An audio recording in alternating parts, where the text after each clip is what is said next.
Boa noite a todos. Hoje é dia 16 de novembro de 2020. Essa é a página do Centro Espírita Pioneiro da Luz da cidade de Piratuba, Santa Catarina. Gostaria de convidar a todos para que se unam em pensamento conosco, solicitando do alto em oração a proteção e a orientação para os trabalhos desta noite. Senhor Jesus, bons espíritos, mentores da Casa Espírita de Piratuba, solicitamos a sua proteção e a sua orientação e a sua inspiração para que possamos na noite de hoje estudarmos um pouco mais da natureza humana e dos processos evolutivos que nos trouxeram e nos conduzem até aqui, de modo a carregarmos em nós novas instruções e que possamos colocá-las numa perspectiva evolutiva de aprendizado que todos nós buscamos dentro do nosso processo evolutivo. Que assim seja. Para a noite de hoje, nós temos do livro Amor, Imbatível Amor, de Joana de Ângeles, por Divaldo de Franco, na página 22, um estudo correspondente entre o poder e o prazer. Joana nos coloca o seguinte: o corpo é uma fonte poderosa de estímulos para o espírito. Muitos aprendizados são alcançados através dessa inter-relação. Todavia, muitos desvios também sofrem aqueles que se permitem desfrutar do efêmero prazer das coisas materiais. O nosso corpo, ele estimula em muitos aspectos o nosso espírito. Nosso espírito encontra no corpo uma forma de recepcionar da natureza e da sociedade, da comunidade em que vivemos, muitos estímulos que nos levam a diversos aprendizados. Mas também sabemos que se cometem muitos excessos através desse processo de manifestação do espírito dentro de um corpo físico. E quando nós nos permitimos desfrutar de forma demasiada as coisas materiais, é possível que em algum momento nós nos derrapemos nas curvas da vida e entremos em um acidente a respeito das coisas materiais. As fontes do prazer, as fontes desse prazer são as mais variadas. Mas é importante salientar que a sede de todas as sensações é o espírito e não o corpo. É no espírito que a vontade se manifesta repercutindo no corpo, para que esse acesse a fonte onde está o alvo desejado. Então, quem determina todas as ações através do seu pensamento, da sua vontade, da sua inteligência, é o espírito. O corpo atende àquilo que o espírito deseja. O espírito, é no espírito que a vontade se manifesta e repercute no corpo. O corpo, o indivíduo de posse do corpo vai buscar, vai acessar a fonte aonde está aquilo que ele deseja. Então não é o corpo que se corrompe, é o espírito que deseja aquilo e muitas vezes leva o corpo até a perecer diante das vontades e dos desejos e a busca de prazeres que o espírito empreende quando dentro do seu processo reencarnatório. Quando ele não acredita, quando ele não conhece a natureza espiritual, ele acredita que se vive somente uma vez e por isso busca de forma hedonista todas as formas de prazer e procura viver esse prazer, às vezes até ao extremo, fazendo o corpo perecer. Mas é importante que se diga que não é o corpo que necessita, e sim é o espírito que busca esse estímulo, a fonte desse desejo. É o espírito que o busca para que isso estimule o corpo, para que o espírito recepcione essas energias nele. O poder é expressivamente estimulante para muitos. O poder é uma fonte de prazer desejada e buscada, sendo muito confundida com o sucesso. Então, nós, dentro do nosso processo evolutivo, buscamos diversas formas de prazer. Uma fonte de prazer é o poder. Ele é expressivamente estimulante. E nós, dentro do nosso processo evolutivo, dentro da nossa sociedade hedonista e materialista, o poder é confundido com o sucesso. Então, quem tem sucesso tem poder. Quem tem poder é alguém que tem sucesso. Devido às portas que abre, o poder pode conduzir ao prazer. Porém, todos esses prazeres são enganosos e atormentados, com referenciais falsos e amizades que não se sustentam. Então, o poder realmente abre portas e ele pode, através desse acesso a diversos aspectos da vida mundana, o poder pode sim conduzir ao prazer. Porém, quando esses prazeres são vividos, eles são frustrantes, eles são enganosos, eles são atormentados. Eles podem parecer, num primeiro momento, que são prazerosos, mas a médio e longo prazo, os indivíduos sabem que os referenciais são falsos, as amizades não se sustentam, e esses prazeres são enganosos e levam mais ao tormento do que ao prazer legítimo. O poder é uma grande farsa que se desenrola sobre forte fantasia, levando a consequências desastrosas, pois o seu desfecho é na vida real e que, muitas vezes, não permite correções. Então, as aparências do poder, na verdade, são falsas. O poder em si é uma grande farsa, que os indivíduos se colocam, eles fantasiam aquela condição, vivem aquela grande farsa do poder, e isso leva a consequências desastrosas para o indivíduo que busca essa fonte de prazer no poder e para as coletividades. Porque aquele que exerce poder dentro da sociedade, dentro das coletividades. E as consequências desse poder muitas vezes são desastrosas, porque o desfecho é na vida real. Então o poder é uma grande farsa e uma grande fantasia. Mas os descalabros dele agem, acontecem, se acumulam na vida real. E muitas vezes na vida real nós não temos mais como corrigir. Não há forma de corrigir, não há forma de voltar atrás. Não há forma de coletar novamente aquilo que nós fizemos de errado e corrigi-lo. É possível que possamos fazê-lo conosco, talvez façamos com alguns, mas não com a totalidade da sociedade. O poder adoece as pessoas que usam de qualquer método para a sua manutenção e posse.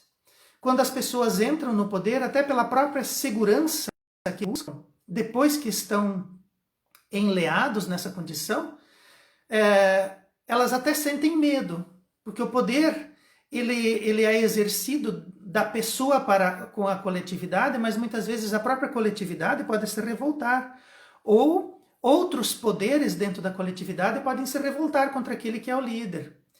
E aí acontece, através do medo e das recrudescências, o adoecimento das pessoas. E aí, então, uma busca desenfreada e o uso de qualquer método para a manutenção dessa posse. Se o poder for regado com dinheiro, maior ainda é o número de pessoas que se vendem e se escravizam para atender às suas ambições.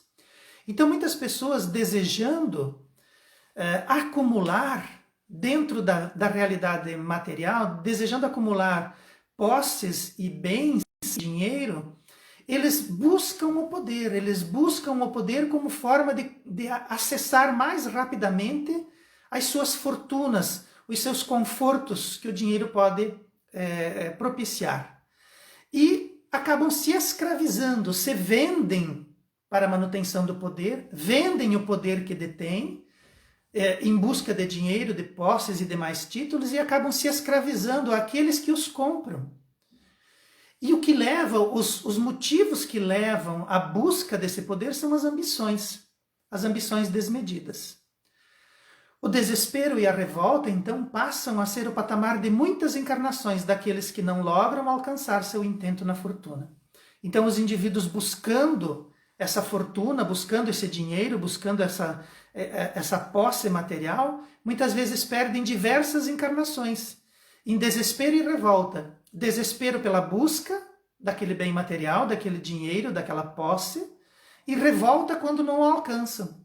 Então se revoltam contra a vida, se revoltam contra as instituições, contra a coletividade, se revoltam contra a espiritualidade, se revoltam contra Deus, mas muitas vezes não percebem que o problema está dentro das suas mentes, dentro dos seus corações, e uma busca de um prazer que o poder parece emanar, mas que na verdade é ilusório e enganoso. O poder e o consequente prazer que lhe acompanha sempre será ilusório, apesar de ser muito venerado. Então esse poder e esse prazer que as pessoas imaginam existir ali, no exercício daquela função de poder, ele será sempre ilusório. E as pessoas, como são poucos aqueles que estão em condições de exercer o poder e que estão de posse do poder, que detêm esse poder, elas veneram isso, imaginando que lá existe um prazer, existe uma compensação. Mas, na verdade, ele é ilusório. A busca por ambos é a inspiração de muitos. E a mentira é um instrumento valioso a ser utilizado para abreviar sua aquisição, difamando, destruindo e malsinando a concorrência.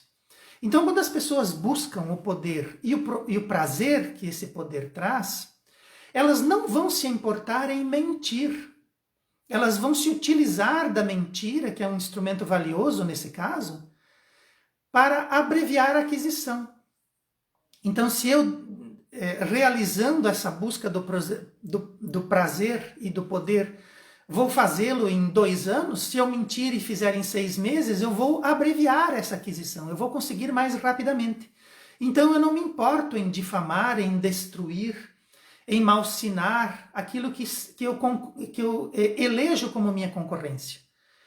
Então, as pessoas começam a se aviltar, elas começam a se degenerar quando buscam o poder, quando imaginam existir ali o prazer e quando imaginam que esse poder possa vir acompanhado de dinheiro ou de posses. E se isso for importante, elas vão mentir e vão destruir e vão difamar, não importa quem seja, aquele que se atravessar no caminho. O poder e sua ambição é elemento evolutivo dos animais, que a utilizam como forma de manter forte a sua espécie. Então, o mando, o poder pelo mais forte, ele é utilizado pela natureza e pelos animais, em seus processos instintivos, para manter forte a sua espécie. Então, o poder e a ambição do poder, ele está colocado na natureza como um elemento evolutivo. Porém, esse elemento evolutivo do poder e da ambição, ele não se justifica em espíritos superiores que já desenvolveram a razão e a compreensão sobre os elementos da aristocracia. Então nós, seres humanos, somos eleitos por Deus, somos classificados dentro da espiritualidade como espíritos superiores. Nós já evoluímos acima das feras, mas muitas vezes agimos como as feras na manutenção do poder e na busca da ambição. Então, em espíritos superiores, isso já não se justifica, porque nós já conseguimos compreender, por exemplo, conceitos como a aristocracia. A aristocracia, ela muitas vezes não é compreendida dentro da nossa sociedade. A gente imagina que são os mais ricos, que são aqueles que detêm o poder. Mas, na verdade, a aristocracia, na etimologia da sua palavra, vem do grego e significa o governo dos melhores, o governo dos mais capacitados. Então, dentro da sociedade, nós, dentro do nosso processo evolutivo, já temos como entender, compreender e aplicar esses conceitos da aristocracia. Realmente escolher aqueles que são moralmente superiores, aqueles que têm uma moral ilibada, uma conduta ilibada, que são realmente aristocráticos e que podem representar a sociedade e gerir a sociedade com elementos que não sejam mais aqueles que estão presentes nos animais, mas sim presentes em espíritos superiores que compreendem, por exemplo, o que é a aristocracia. A desesperada manutenção do poder invade as vidas, que se cruzam nesse tentame, utilizando mecanismos de manipulação, alterando comportamentos e destruindo qualquer um que represente ameaça ao seu círculo de vaidades. Então a manutenção desse poder vai cruzar vidas. Muitos indivíduos vão cruzar suas vidas quando do acontecimento dentro da sociedade, daquele que detém o poder ou daquele que deseja o poder. Então essas vidas vão se cruzar. E mecanismos de manipulação alteram comportamentos. E as pessoas pensam e tentam e acabam destruindo qualquer um que represente ameaça ao seu círculo de vaidades, se isso representar risco à manutenção do poder. Mas é importante nós lembrarmos que os espíritos, e a própria Joana de Ângeles nos diz, que ninguém destrói o outro sem se destruir igualmente. Então esses instrumentos que nós utilizamos, a mentira, a calúnia, a difamação, a destruição de alguém pelo uso do dinheiro, pelo uso das posses, né? ou até muitas vezes destruindo a vida, né?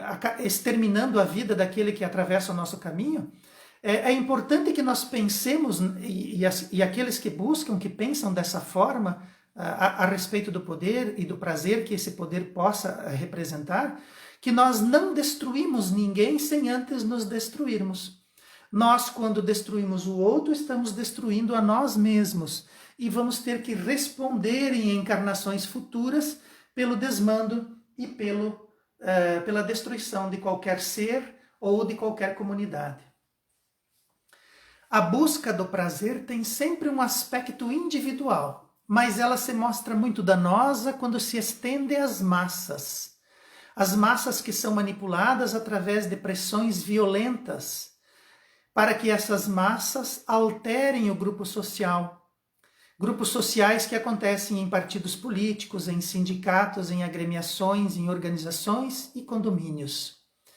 Então, a busca do poder ela é individual, mas muitas vezes esses indivíduos, na manutenção do poder, eles estendem às massas essa condição do poder e manipulam essas massas através de pressões sociais, psicológicas, através da mentira, manipulam as massas para que essas massas alterem o grupo social, alterem a sociedade. E isso é muito perigoso. As massas, quando estão descontroladas ou quando elas são devidamente manipuladas, elas podem causar prejuízos a si mesmas e à coletividade onde estão incluídas, né? Sejam partidos políticos, sejam sindicatos, clubes, agremiações, organizações ou, modernamente, em condomínios. Essa força das massas pressiona o processo evolutivo. Olha que importante isso. Pressão no processo evolutivo. Nós sabemos que nada acontece antes da hora. Nós sabemos que ninguém consegue ver alguma coisa se não esteja preparado para isso. Essas forças das massas pressionam o processo evolutivo, rompendo o tecido social. Então, quando nós forçamos, quando o indivíduo na busca do poder força o processo evolutivo e rompe o tecido social, cria dissidências, esse social explode em revoltas, em guerras, em segregações, em calamidades coletivas e crimes organizados, como nas máfias. Então, quando nós forçamos o processo evolutivo, rompendo o tecido social, nós vamos provocar revoltas, guerras, segregações e calamidades coletivas.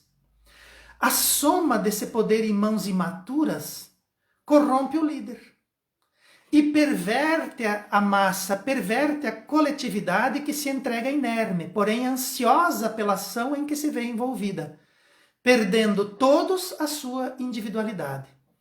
Então, o poder somado nas mãos dos líderes e pervertido para que rompa o tecido social através do movimento das massas, faz com que essa coletividade perca sua individualidade e ela se entrega preguiçosamente, se entrega sem pensar, mas se entrega muito ansiosa a essa ação em que se vê envolvida.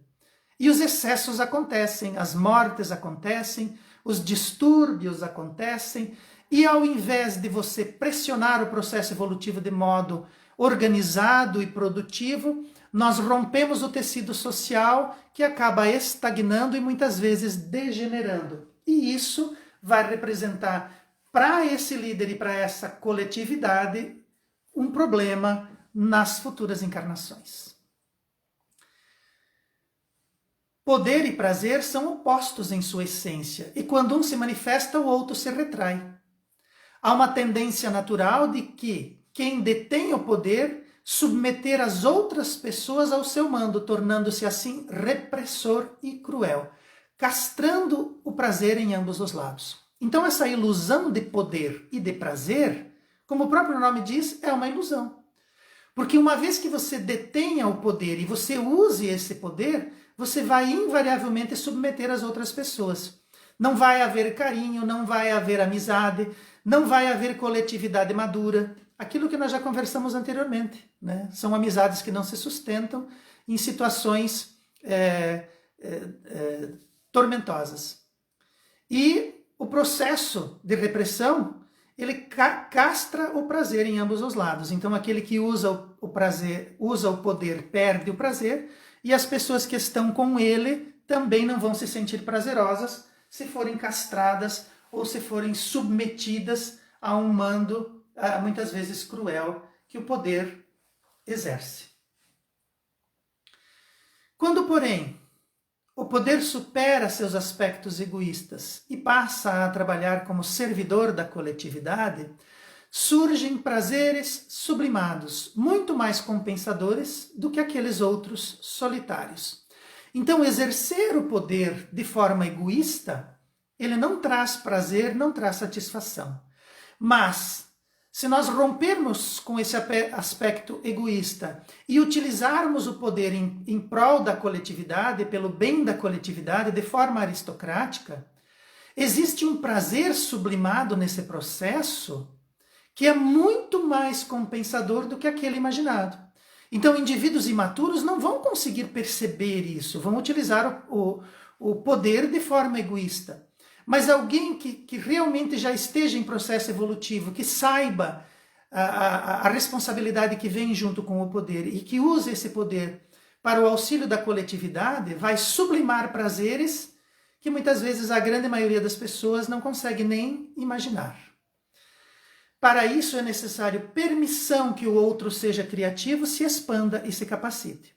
Então, um prazer voltado a servir a coletividade requer uma permissão e não uma subjugação. Requer uma permissão para a criatividade do outro, para que o outro se expanda e se expresse e que ele também se capacite. Coisa que aquele que detém o poder de forma egoísta jamais vai permitir criatividade, expansão e aprendizado para o outro. Qualquer que seja a fonte do poder, é imprescindível se libertar da sua forma egoísta e direcioná-la para o crescimento e a valorização dos irmãos de jornada.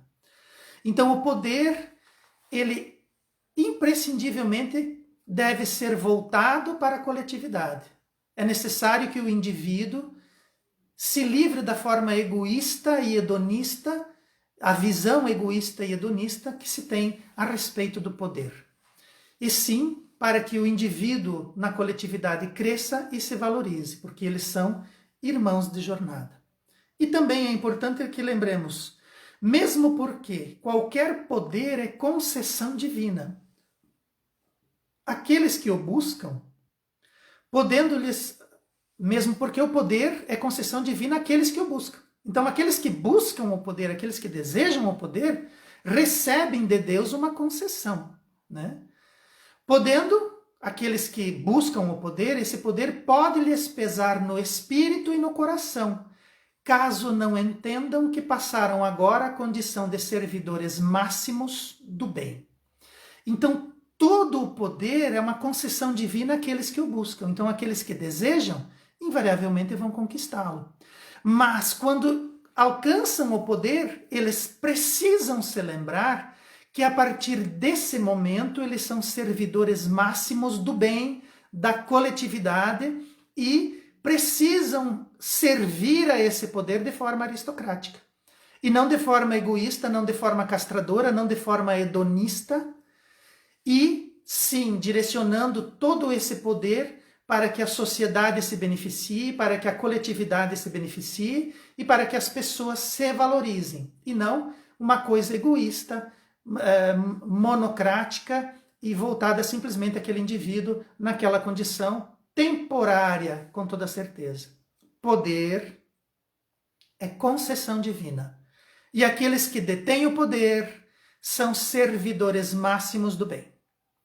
A despeito disso, os indivíduos que duvidam e não desejam pensar dessa forma, invariavelmente vão se encontrar com as hóstias divinas e lá deverão dar contas do poder que detiveram.